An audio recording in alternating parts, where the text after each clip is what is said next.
Alright, MACE to go here, and what we have in front of us is the Quantum Vandal XL Monster Buggy.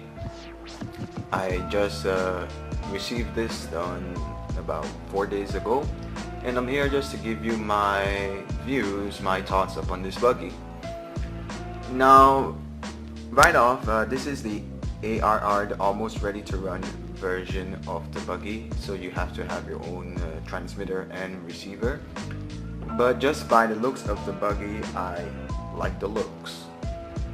I think it has a very aggressive look. The body, I like the color scheme. I like the rear spoiler here. A nice big beefy front bumper. And I just overall like the look of the buggy. As you can see underneath the chassis, it's nice and flat, plastic of course. There are some holes here, some openings. I don't know if that is to help with allowing air to be inside and to help the electronics keep a little cooler, but I don't really like that the motor is slightly exposed there, and especially this gear, this spur, I think it is. Okay, I'm somewhat new to RCs as a hobby. Just picked it up a couple months ago, but I have about 6 RCs already. And yeah, back to the buggy. What I like about this buggy, as I said, the body, I really like the body. It's plain, it's simple. Even though the spoiler, the rear spoiler is not a Lexan, it's a hard, durable plastic. Of course, if you can see on the buggy, it looks a little bit dirty and has a few scratches because I have been doing some good bashing with this buggy. The buggy is equipped with a 45 amp ESC. It has a 12.5 turn 3000 kV motor. I think it's a brushed motor, sorry. The ESC is waterproof. I don't know why though they would have just the ESC waterproof and your other electronics, well, they're not waterproof, so what's the purpose unless you upgrade your other electronics like the servo and the motor to then get them to have a waterproof, fully waterproof system inside. The tires, I do like the tires. They have a nice feel to it. The treading is good. They're not too soft or too hard. The wall of the tires, I guess they're okay. As I said, I do like the treading. However, with these type of tires, you don't get a lot of traction on asphalt. It works good in the grass and in dirt, but on asphalt or any smooth surfaces, it just won't work. The foam inserts, they feel quite nice. The wheels, plastic. Complaints about the wheels. The design is okay, but for some reason, I don't know why, but for some reason the little nuts here, I don't know if you can see that. Let me see if I can zoom in a little bit on that. Bring it up a little closer. But the nuts here, hopefully the camera focuses on that. I'm fucking serious. Okay, but these little nuts, they tend to, for some reason, I don't know, become loose, and as you see, the wheel is a little bit shaky here. And even though I tighten them back, retighten them, after a while, they do seem to start to loose just slightly. Okay, the shocks, even though they're aluminum capped, and they are threaded body shocks, they are plastic shocks. But what I like about the shocks is that they don't leak. My other RCs that have plastic body shocks, they tend to leak after a while, and I'll just have to replace all the oil. I really like this vehicle. It has a proper speed. It has enough power in my estimation. But the servo could be better. It's in stock, so the stock electronics might not always be up to par all the time. But I guess somewhere down the road I will replace the servos. servo to a much better one.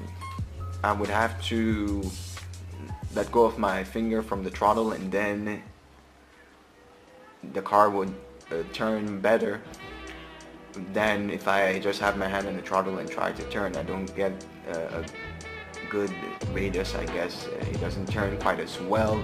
It doesn't handle quite as well if your hand is continuously on the throttle. I think that has to do directly with the servo, sorry.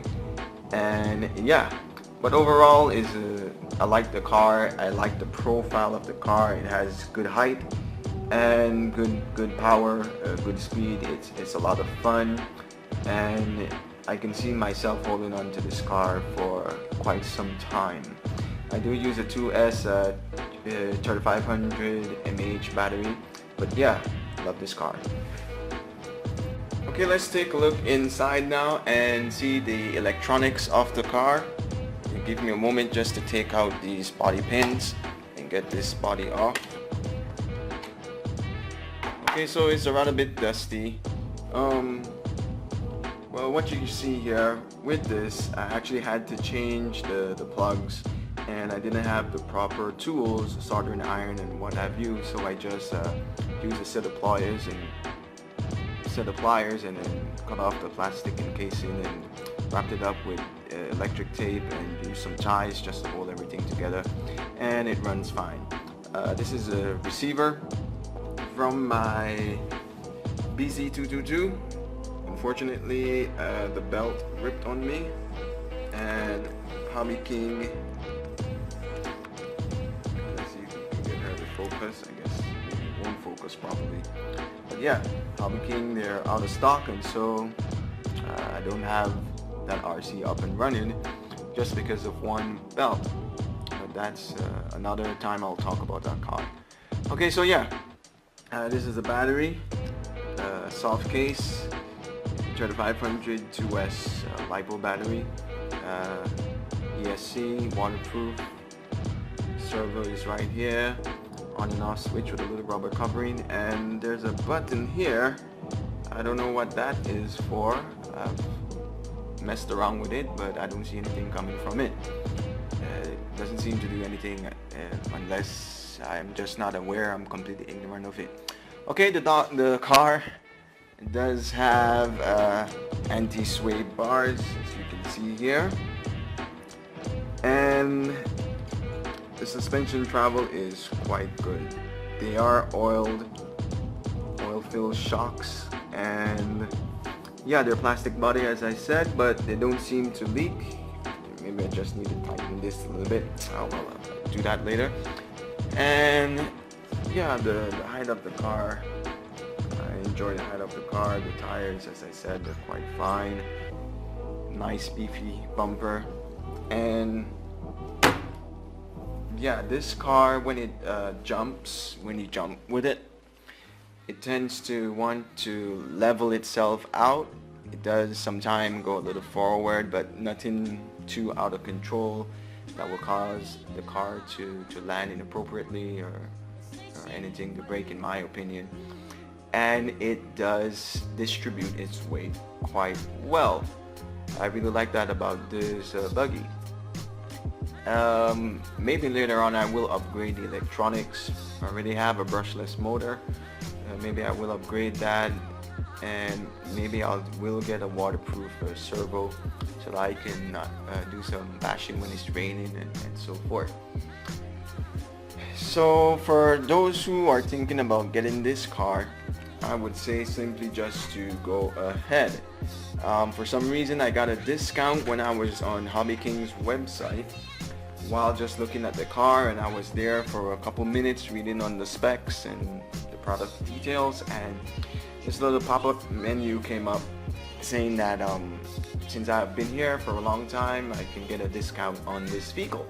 And so on the website, from the global warehouse, the ARR, almost ready to run version of this car, which I have, the cost is $118 US. I didn't need to pay for shipping because I live right in Hong Kong where the global warehouse is, and I just went in and picked up my order. after I had placed it. It took 2 or 3 days, yeah, and I just went and picked up my order. So I got the discount, and I think I paid 103 US dollars, 103 US dollars. So that's about $15 off, which was pretty good. I couldn't pass it up. And for what I got for the money, I am completely satisfied. So I want to say to those who are thinking about getting this vehicle, don't hesitate. Even though it's plastic, a lot of plastic all around, you can't complain for what you get. A nice car. I like the body. Some people are hung up on the body and the way it looks. I think it looks fine. That's a very minor thing if you're not pleased with the body. But for what you get, it's very stable. It has enough power. It's 4-wheel drive. A lovely car, and I like this car. So that's it. This is MACE to go, and these were my thoughts on the Quantum Vandal XL from Hobby King.